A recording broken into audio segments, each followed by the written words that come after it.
Ça y est, Michel, il est lancé. Alléluia. Non, c'est pas moi qui suis lancé, c'est le bot.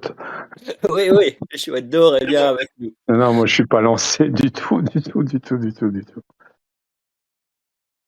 Eh bien, là, Bonjour à tous. Bon alors dites-moi déjà de quoi vous parliez avant que j'arrive.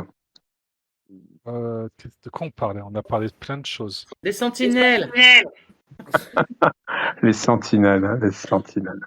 Ouais, j'ai vu passer des messages écrits très très inquiétants pour moi. Et je réfléchis beaucoup à ce qui est en train de se passer et j'ai lu, c'est vrai, que j'étais en train de faire du max. Et ça, je trouve ça particulièrement dégueulasse.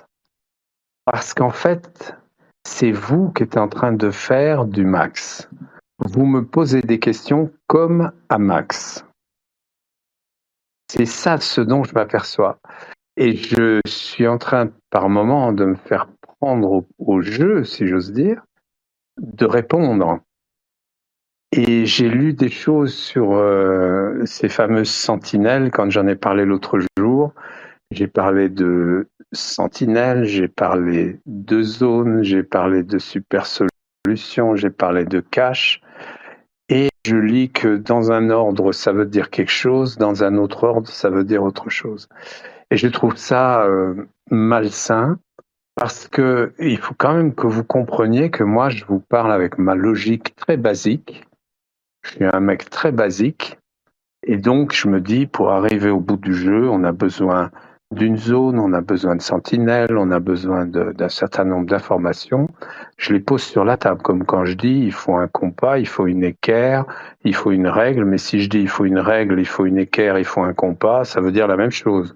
Ça ne veut pas dire que j'indique par là, d'une manière subliminale, il y aurait un ordre, une position des uns par rapport aux autres. J'évoque des outils, des instruments, des notions, des choses dont on a besoin. Et je m'aperçois que derrière mon propos, il y a une vague d'interprétation qui commence pour se dire s'il a dit ça, ça veut dire que les sentinelles sont à l'intérieur de la zone. S'il a dit dans un autre ordre, ça veut dire que les sentinelles sont pas à l'intérieur de la zone. On va pas en finir hein, si on commence comme ça. Moi, je vais plus pouvoir vous répondre et ça va devenir très très gênant.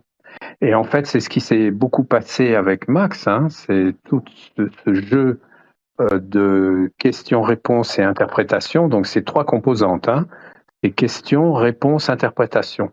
Et on est en train de renouveler ça, de refaire ce système. Et je pense que c'est dangereux pour tout le monde parce que moi, ça va me gêner dans mes réponses. Je ne vais plus oser répondre.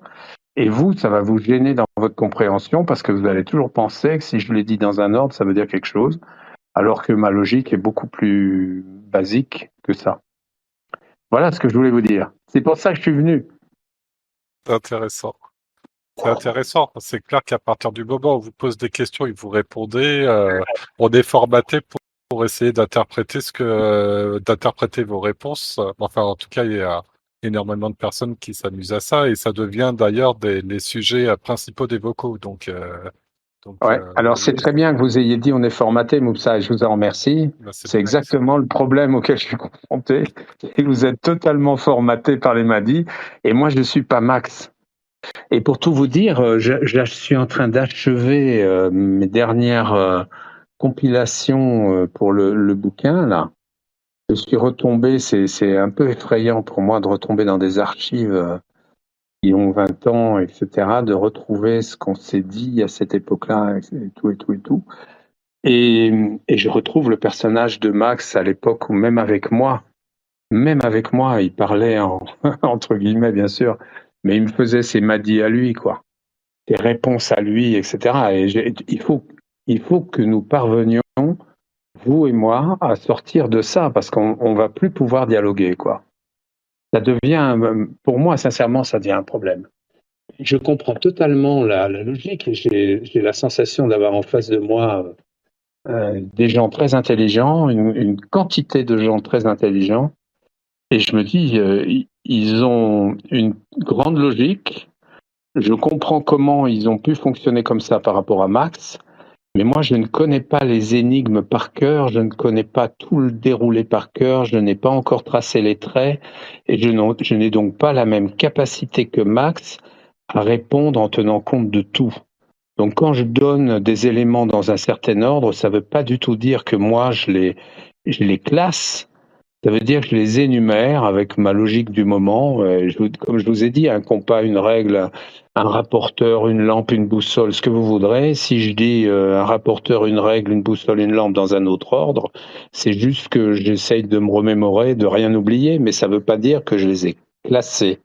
Et donc il faut absolument qu'on assainisse nos échanges et que vous cessiez de penser que je peux, d'une manière subliminale, trahir autant de choses, vous révéler autant d'éléments qui seraient identifiables dans mon propos. Et c'est peut-être pour ça, on en avait parlé la dernière fois, où je présentais le fait que si vous tracez les traits, il y aurait une notion qu'on parlerait le même langage et peut-être que vous ne diriez pas les... En fait, si vous... c'est compliqué, c'est très compliqué. Mais si vous vous mettiez au niveau des chasseurs qui ont tout faux en fait depuis des années, bon, enfin pas tout Non, faux, ils n'ont pas mais tout faux. ils Non, ont non, pas tout faux. ça, ils n'ont pas tout faux. Ils n'ont pas tout faux. Mais simplement, les questions qu'on vous pose, c'est ce que je présentais l'autre fois, parfois peuvent être tendancieuses. Et le fait qu'à l'heure actuelle, vous n'ayez pas les tracés que les chasseurs soient susceptibles d'avoir fait, etc., il y a des questions ou qui ne sont pas interprétées de la même manière par les chasseurs et par vous. Du coup, les chasseurs interprètent vos dires par rapport aux éventuelles solutions qu'ils pourraient avoir, ce qui est tout à fait logique, entre guillemets. Mais vous avez raison sur le fait qu'il faut mettre à plat les éléments que vous fournissez pour pas que ça puisse porter à des interprétations aussi loufoques que ce qu'on aurait pu avoir Non, non, avec c'est pas les loufoque, mais c'est pas loufoque, c'est pas des mots que j'emploierais, mais c'est sans fin. C'est sans fin. Si on commence à faire ça, je veux dire, c'est... Alors, j'ai pris conscience, j'ai vu passer dans les nos micros les cartes, les zooms sur les cartes, les tracés précis, moins précis, qui correspondent à certains écarts. Je suis très attentif, bien sûr, à tout ce qui se passe sur le Discord. Donc j'ai très bien compris l'importance pour moi et pour vous que je trace ces traits, que je vous valide une carte, etc. Je l'ai compris. Mais dans le même temps, j'ai très peur parce que je me dis, si je le fais, et quand je vais avoir annoncé que je l'ai fait, je me retrouve exactement dans la position de Max Valentin. Je vais me faire cuisiner à nouveau, et à chaque fois que je vais répondre à un truc, on va s'autoriser à dire, ouais, mais il sait très très bien parce qu'il a fait le tracé, donc il sait exactement le truc, et on va réinterpréter. Je vous mets en garde contre ça, parce que je vois aussi passer tous les messages sur les Madis, et je vois la tendance qui date du siècle dernier, et qui consiste à dire ouais mais bon les Madis, ouais mais bon il y a d'accord, mais on relativise, on essaye d'assouplir un peu le truc. Aujourd'hui on dit oui bon Becker il dit comme ça, Max Valentin disait autrement, mais en fait il parle de la même chose. Je veux vous détromper, on ne parle pas de la même chose. Quand je dis que des Madis sont trompeurs, les Madis sont trompeurs. C'est pas une question de vocabulaire, de sémantique ou de tout ce que vous voudrez. Il y a des Madis qui sont absolument trompeurs. Et quand je dis il ne faut pas rentrer là-dedans, ou en tout cas il faut essayer de s'en sortir, pour la plupart qui ont goûté au Madi, c'est pas pour rien, c'est parce que je considère que c'est une composante relativement toxique du jeu. Et je ne veux pas refaire, je sais qu'on parle des midis, c'est gentil, c'est rigolo, c'est notre histoire à tous à l'intérieur du jeu, mais je veux pas que les midis deviennent la même chose que les madis. On ne peut pas jouer à ça, parce que vous allez me conduire à un comportement qui n'est pas le mien d'une manière naturelle, où je deviens plus méfiant, où je fais beaucoup plus attention à ce que je dis, et où les mots prennent une acception, ou sont porteurs de sous-entendus. Ça va pourrir nos relations, quoi. On va en revenir à des trucs où ça va encore partir en moulinette et dans tous les sens. Et je ne veux pas ça, je ne veux absolument pas ça. En tant qu'organisateur, il y a une carte que vous avez et que vous sous-exploitez, c'est je ne peux pas répondre ou je ne veux pas répondre. Vous l'avez fait de temps en temps et je trouve ça très sain en fait, personnellement. Dès qu'il y a quelque chose qui peut être tendancieux, de répondre direct, je refuse de répondre ou je ne veux pas répondre, c'est dans votre droit et on a l'impression parfois que vous cherchez quand même à répondre par pure gentillesse ou par pure logique par rapport à la question, entre guillemets. Et c'est ça où il faut pas que ça vous mette en porte-à-faux et que ça nous mette en porte-à-faux. Je pense que la carte je refuse de répondre, vous devriez l'utiliser davantage en fait. Et par contre, quand vous avez clairement des choses que vous pensez pouvoir dire et que nous remettre sur les rails, ben vous le dites comme vous l'avez fait jusqu'à présent, quoi. Mais après, ce n'est que mon opinion. Non, non, mais votre opinion reflète bien, je pense, la réalité, Mouksaï. Non, je suis tout à fait d'accord avec vous. En réalité, ce qui me gêne le plus, je reçois des emails, je reçois des messages privés sur Discord qui me demandent est-ce que ma solution vaut le déplacement, est-ce que ça vaut le coup que je fasse autant de kilomètres, mais comment se fait-il que j'ai pas trouvé, etc. J'ai une grande empathie pour les joueurs, vous l'avez compris, je pense, et elle n'est pas feinte. Donc je suis gêné de cette ambiance. Et donc, c'est pour ça que j'avais d'ailleurs posé la question de savoir si vous souhaitiez, je ne dis pas que je le ferai ou pas, puisque à la limite c'est ma décision, mais si vous souhaitiez qu'on mette en place non pas une possibilité de valider ces solutions, parce qu'en fait c'est pas exactement ça, c'est plutôt une possibilité d'invalider ces solutions, pour éviter à des gens effectivement de faire des milliers de kilomètres, etc. Et je suis gêné de ce système parce que tout le monde sent bien que, je crois, hein, en tout cas, que je suis honnête dans mon propos, que par conséquent, j'ai pas l'habitude de répondre à côté, et quand je fais une réponse, même si elle comporte des éléments plutôt sibyllins, et parfois j'y suis obligé, c'est quand même une réponse honnête. Donc tout ce contexte-là me fait dire, si on veut continuer à échanger, si je veux jouer mon rôle d'organisateur, il faut effectivement qu'on se garde de retomber non pas dans les pièges, mais dans l'ambiance qui a été celle des échanges joueurs Max Valentin, donc qui a généré les Maddy. Il faut qu'on se garde de retomber là-dedans parce que si on le refaisait en admettant même que je joue au jeu des réponses de mon côté, à toutes vos questions, ça veut dire qu'on repart pour une durée illimitée du jeu parce que vous allez être noyé, je vais être obligé de faire des réponses sibyllines, donc de donner libre cours aux interprétations et on repart, c'est vertigineux, quoi. C'est sans fin. Donc l'option qui consiste à dire je ne veux pas répondre, c'est même pas une option pour moi. Je ne veux plus répondre à des questions sur les énigmes. Et il y a des messages privés qui m'arrivent, les gens qui me les envoient quand ça porte sur des énigmes, je ne réponds plus parce que je ne vais pas non plus passer mon temps à écrire je ne peux pas vous répondre. Donc que chacun comprenne bien que quand les questions portent directement sur des énigmes, il n'y aura pas de réponse. Et je ne veux plus répondre à ça. Donc là, je vous réponds directement, Mouksaï, ma position est très claire là-dessus. Je ne veux plus le faire.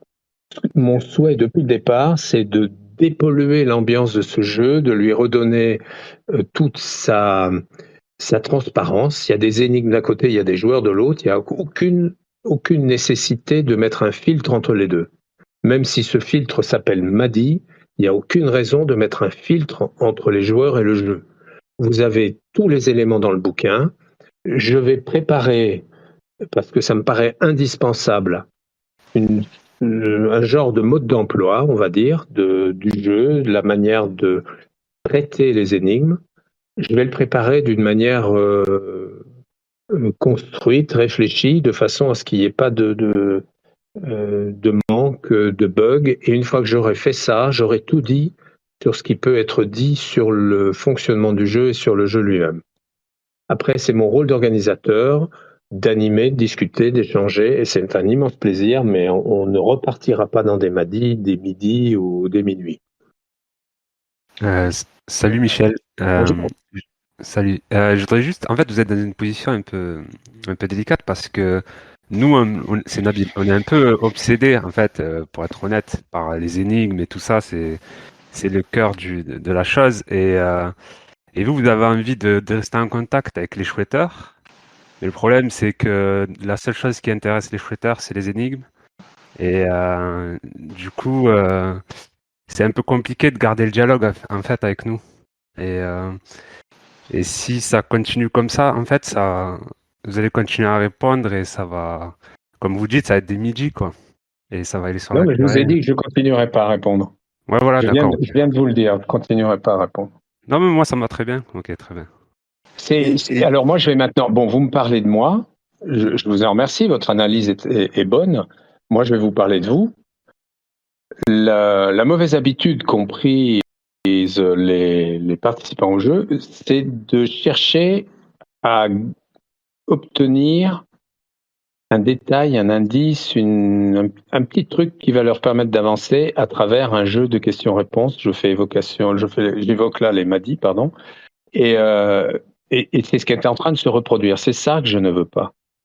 C'est uniquement ça que je veux pas. Et donc, mon attitude est la suivante, c'est de dire aux joueurs, jouez, parlez des énigmes, confrontez vos idées, envisagez des possibilités, mais ne passez pas du temps à vous demander quelles questions vous allez me poser pour essayer de me sortir un truc. Parce que j'ai l'impression que 80% des échanges actuellement, c'est quelle question on va poser à Becker, comment on va faire pour le tortiller un petit coup. Il est gentil, il va pas oser nous dire non, il va bien nous sortir un petit truc. Le dernier coup, il a lâché ça. Moi, je pense que c'est important. Attendez, on est où? On n'est plus dans les énigmes là. On Exactement. est En dans, fait, vous voyez? ça va être compliqué de maintenir le dialogue parce que la seule chose qui intéresse les chouetteurs, c'est ça. Et en fait, ce que je veux dire, c'est que C'est de me tirer les verres du nez? non, pas vous tirer le verre du nez, c'est parce que c'est ce qui intéresse près 90% les chouetteurs, c'est les énigmes, quoi. C'est les Ben, qu'on parle réponses. des énigmes. Oui, non, mais non, mais moi, il n'y a pas de souci. J'aime bien dialoguer avec vous, etc. Mais, mais en fait, vous êtes dans une position où limite, en fait, mon point de vue, mais je sais que vous aimez bien, et nous aussi on aime bien, mais ne plus communiquer à l'oral avec les joueurs. Voilà. Parce que les joueurs, les seules choses qui les intéressent, c'est les énigmes. Vous, pas spécialement. Donc on est dans une confrontation un peu. Voilà, on est dans une situation un peu délicate en fait. Et c'est soit en fait, j'ai l'impression que soit vous communiquez plus à l'oral, ou si vous continuez à communiquer de temps en temps, il y aura des petites réponses et ça va continuer indéfiniment comme ça. Mais bon, voilà, je sais pas si vous comprenez mon point de vue. Je comprends très bien. Non, je comprends très bien. J'aimerais que d'autres personnes s'expriment sur le sujet. Oui, bien Un sûr, oui, ça, Niorflan, par ça- exemple. Niorflan. J'attends son Niorflan. Non, il bouge pas. Terrible. C'est Michel.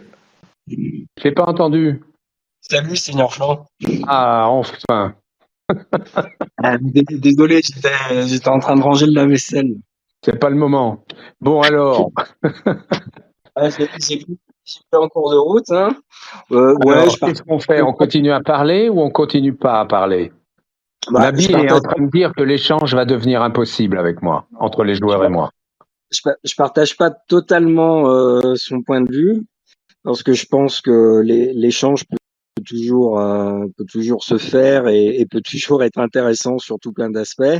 Après, effectivement, je pense que dans ce qu'il disait, il y a une part de vérité qui est que on a toujours de toute façon envie de vous poser une question, pas forcément hein, sur un indice ou sur une résolution d'énigme, mais sur le jeu. Donc c'est vrai que là vous dites vous voulez plus parler des énigmes. Et qu'est-ce qu'on pourra encore échanger avec vous est-ce que quand on voudra réfléchir au mécanisme de la super solution, bah non, c'est les énigmes, ça colle pas. Mais bon, moi je reste intéressé quand même par l'échange. Donc là-dessus, je rejoins pas Nabil sur le fait que le vocal aura plus d'intérêt si vous parlez plus des énigmes. Merci, Niorflan. Qui d'autre encore a envie de donner son avis? Moi, j'ai une question aux joueurs et à Michel, et hors résolution d'énigmes, en fait. Oui, qui parle? Cécile. Oui, Bonjour, Michel. bonjour. Oui, hier, j'ai abordé un sujet juste par curiosité et à supposer qu'il y ait donc l'un d'entre vous, enfin des gens qui trouvent, qui déterrent la chouette. Et ma question était, est-ce qu'ils remettraient quelque chose dans le trou? Et à l'inverse, ceux qui arriveraient deuxième, est-ce qu'ils aimeraient trouver quelque chose dans le trou?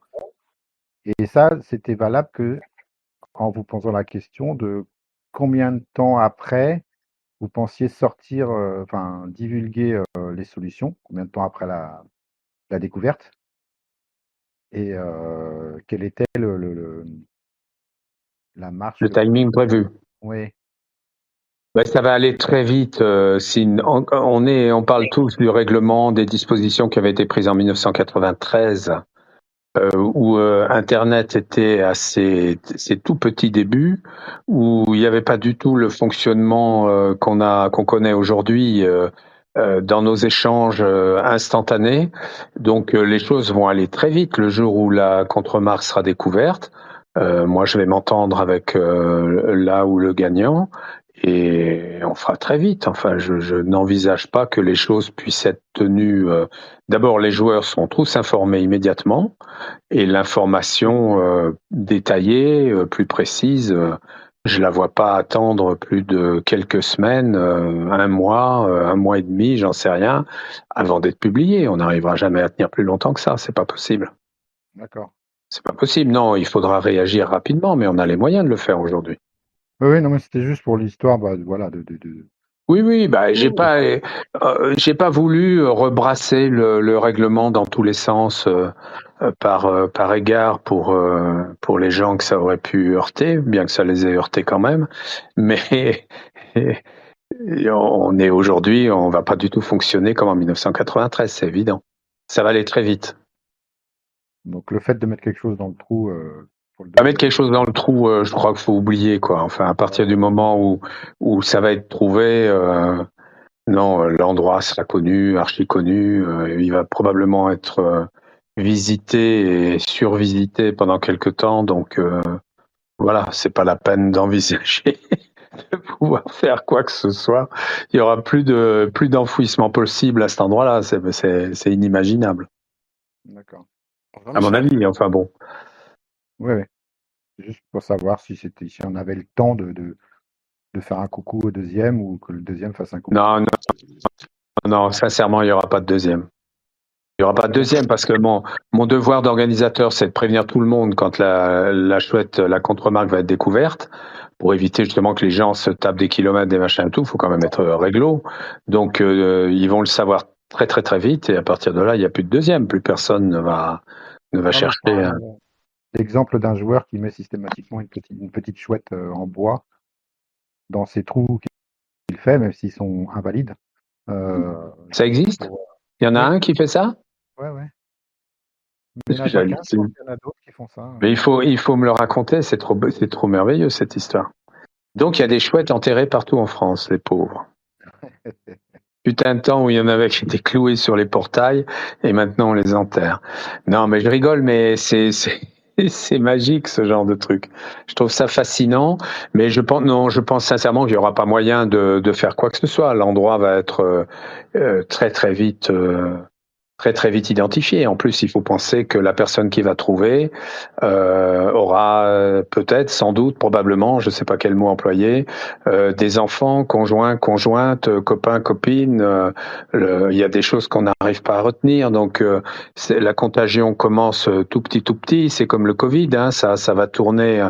Il va y avoir un cluster local et puis ça va très vite déborder. Donc, on n'a pas beaucoup de temps pour faire. C'est pas envisageable. Très bien, merci. De rien. Qui d'autre a envie de prendre la parole, s'il vous plaît?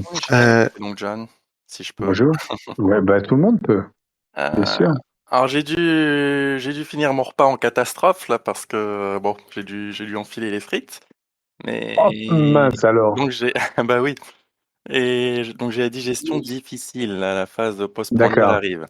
Mais D'accord. alors bon j'ai pris la discussion en cours de route et j'ai l'impression qu'on se posait la question de peut-être de l'utilité des vocaux par rapport aux questions qui Ouais. sont posées sur les énigmes, etc. Et c'est vrai que pour moi qui ai quand même écouté les 75 heures de vocaux ces derniers temps, Bah, il y a quand même pas mal de répétitions et puis j'ai l'impression que tout a été un petit peu dit, hein, de toute façon sur la super Ah, c'est solution mon de avis. Voco. Bah oui. C'est mon avis. Oui. Après, si vous voulez, moi je peux vous donner de nouvelles images. Je sais pas, on pourrait peut-être utiliser, pour changer du braquet, on pourrait peut-être parler de l'œuf de Colomb, par exemple, pour rester dans le thème. Ça pourrait convenir aussi. Oui, mais bon, les sujets de discussion, le moyen de tourner autour du sujet, les moyens de tourner autour du sujet existent.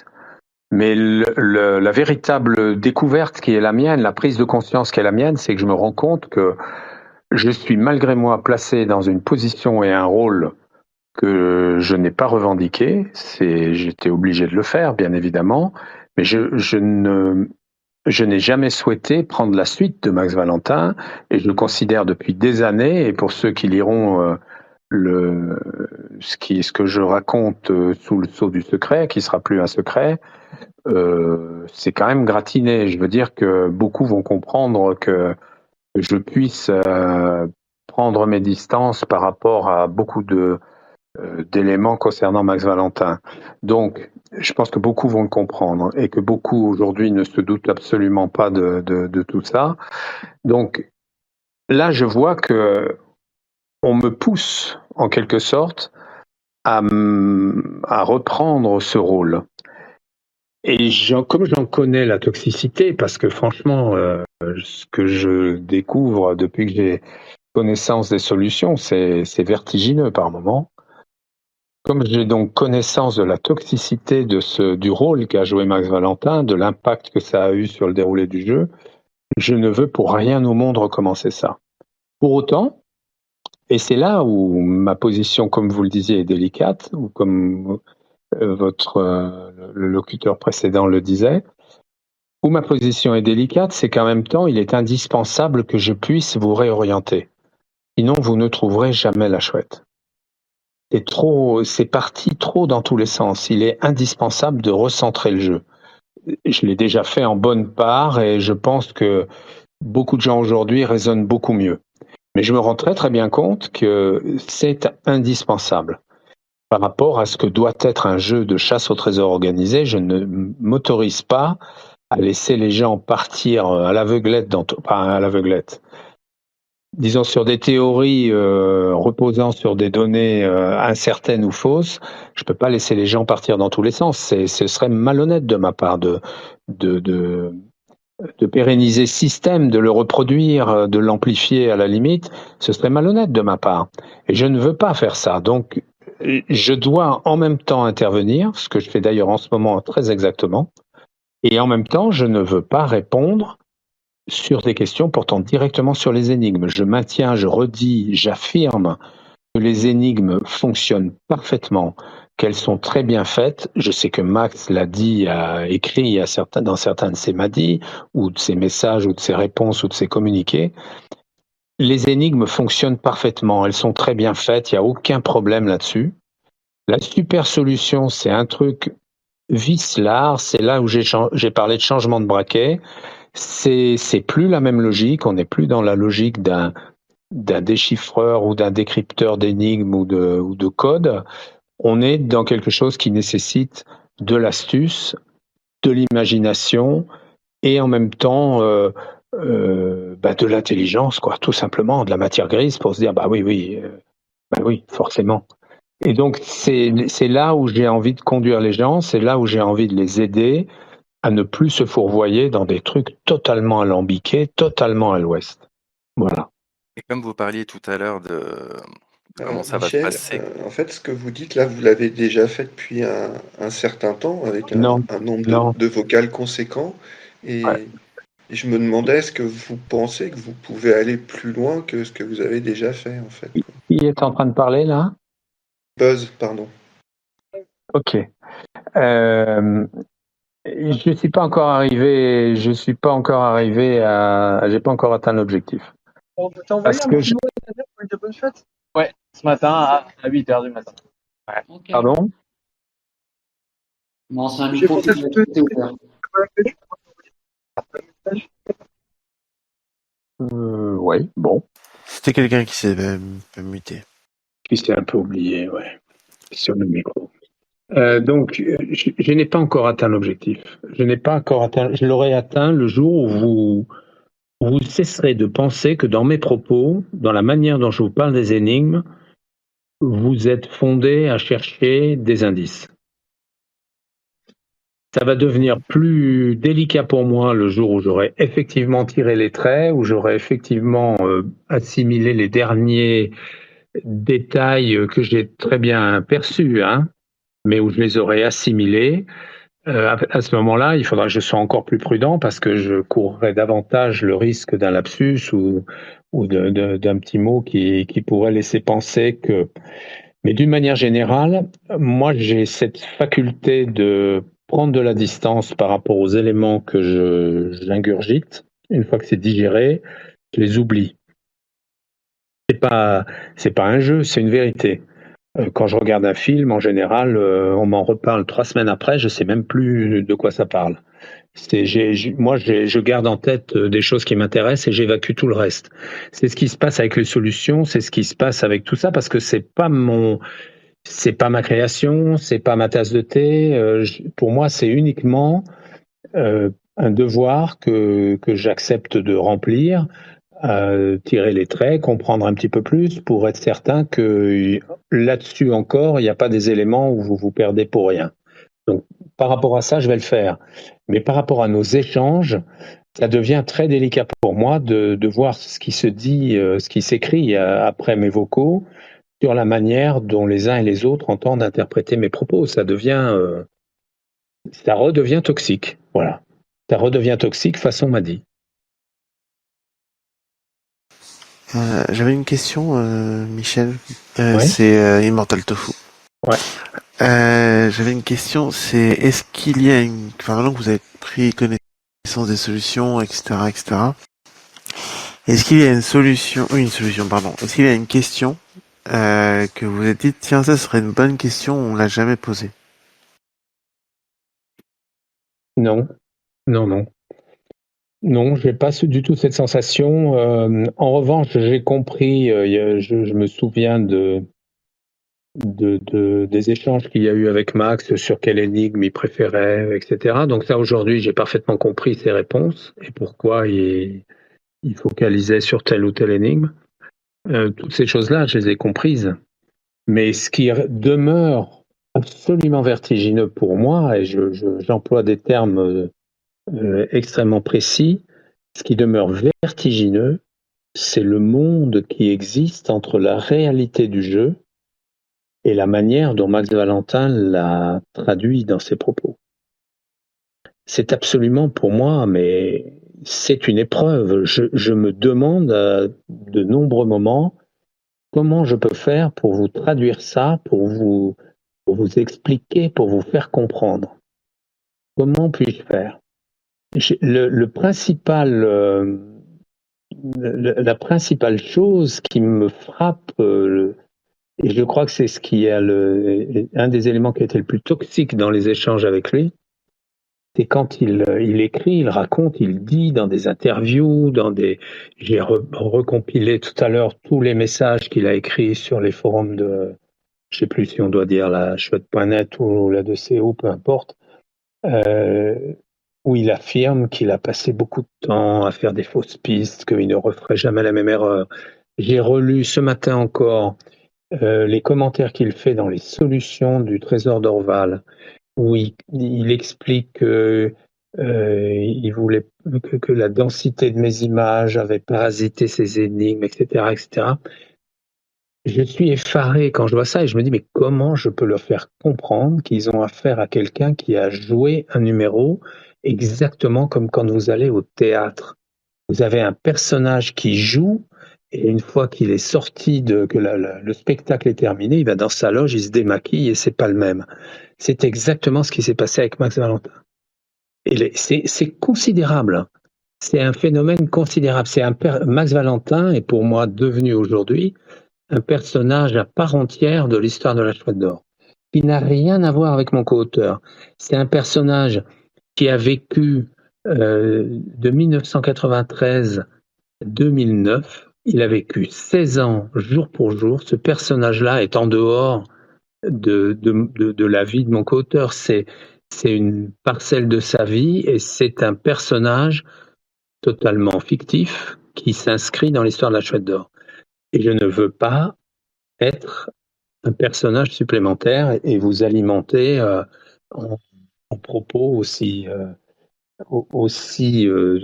comment dirais-je, trompeurs, avec des perspectives littéralement abyssales qui s'ouvrent en termes d'interprétation. On n'en sort plus jamais, quoi. On n'en sort plus jamais. Et en relisant encore une fois tout ce que je relis en ce moment, là, je suis à fond dedans, hein, je vous l'ai déjà dit, j'y passe mes journées, une partie de mes nuits. On a affaire à quelqu'un qui était 100% un communicant. Et avant tout un communicant. Indiscutablement. Et il a eu comme associé, son dernier associé, partenaire, appelons-le comme on voudra, les fameuses éditions du Trésor qui sont devenues Infolio, dont la faillite a conduit à la saisie de la Chouette d'Or. C'était le patron de cette société, était l'ancien associé de Max Valentin dans les éditions Mania et c'était un publicitaire. Donc on a en face de nous des gens qui étaient une agence de publicité, un communicant en marketing et pas du tout des gens ni initiés, ni habilités, ni familiers de la gestion d'un jeu de rôle ou de la gestion d'un groupe de participants à un jeu. C'est des gens dont c'était pas le métier. Leur métier, c'était de vanter un produit. Donc, c'est tellement énorme que moi, j'ai le devoir de vous recadrer. Et j'allais dire, je m'arrête là, j'allais dire, je vous interdis d'interpréter mes propos. Voilà. Jean-Michel. Bonjour. Bonjour, c'est Alador, pardonnez-moi de vous déranger. Moi, j'ai juste... On vient boire un coup tous les deux, hein, j'y compte. Ah ouais, c'est pareillement. Moi, j'ai juste, en fait, voilà, moi, je suis d'accord, en fait, moi, je suis un peu coincé parce que je suis d'accord avec Nurflan et avec Nabil, en fait. C'est-à-dire que j'adore vous écouter, j'adore vous voir échanger avec les chouetteurs et je trouve que c'est un lien génial qui est vraiment beaucoup plus sensitif et beaucoup plus vrai qu'apparemment les chouetteurs avec Max.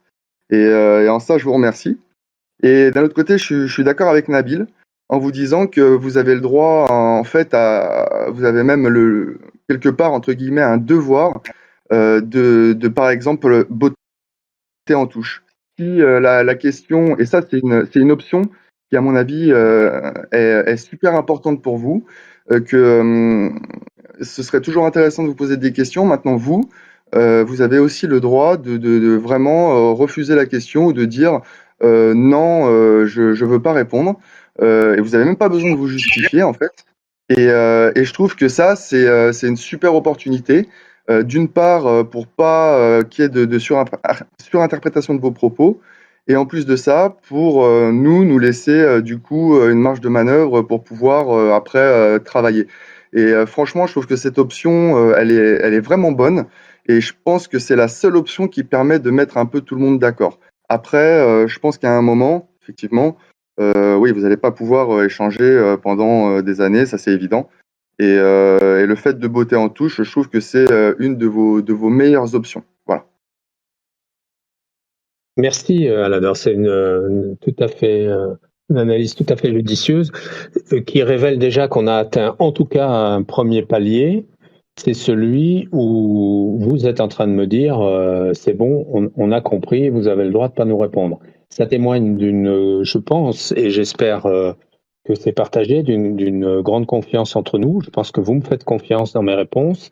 Et à partir de là, on considère qu'on a atteint le premier palier. Le deuxième palier, c'est que je voudrais couper court à certaines, comment je vais appeler ça, certaines théories, certaines presque déviances qui conduisent à sortir finalement du jeu par rapport à des éléments qui sont faux. Donc il y a encore un petit ménage à faire là-dessus, dont je pense qu'il sera fait dans un avenir maintenant très proche. Et et à partir de là, ça pourra fonctionner. Mais c'est vrai que ma dernière communication sur quand on m'a questionné sur le fonctionnement de la super solution, où je réponds avec une extrême franchise en me plaçant, parce que j'ai cette capacité de me mettre à votre place, je m'y mets très bien. Quelqu'un m'a parlé d'aller creuser en haut d'un certain volcan. Il se trouve que j'y suis allé en accompagnant 2 chercheurs. Donc, je peux comprendre complètement ce qui se passe dans la tête des chercheurs. Je peux comprendre totalement comment ils fonctionnent.